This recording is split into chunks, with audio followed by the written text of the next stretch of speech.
பெண் பத்திரிகையாளர்கள் குறித்து அவதூறு கருத்து வெளியிட்ட விவகாரத்தில் வழங்கப்பட்ட சிறை தண்டனையை எதிர்த்து எஸ்வி சேகர் உச்சநீதிமன்றத்தில் தாக்கல் செய்த மேல்முறையீட்டு மனு மீது பதிலளிக்க தமிழக காவல்துறைக்கு உச்சநீதிமன்றம் நோட்டீஸ் அனுப்பியுள்ளது.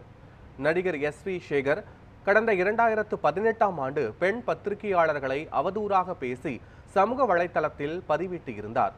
இதுகுறித்து அவர் மீது பல்வேறு சட்ட பிரிவுகளின் கீழ் வழக்கு பதிவு செய்யப்பட்டு சிறப்பு நீதிமன்றம் அவருக்கு 1 மாத சிறை மற்றும் 15,000 ரூபாய் அபராதம் விதித்தது.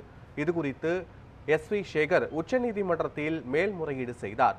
இந்த வழக்கு நீதிபதி சூரியகாந்த் தலைமையில் விசாரணைக்கு வந்தபோது அவர் பாதிக்கப்பட்ட பெண்ணை நேரடியாக தொடர்பு கொள்ள முடியாததால் அவரது நண்பர்கள் மூலம் மன்னிப்பு கேட்டதாக தெரிவித்தார். இதுகுறித்து தமிழக காவல்துறை பதிலளிக்க நோட்டீஸ் அனுப்பிய உச்சநீதிமன்றம் கைது நடவடிக்கையில் இருந்து வழங்கப்பட்ட இடைக்கால நிவாரணம் தொடரும் என தெரிவித்து வழக்கை ஒத்திவைத்தது.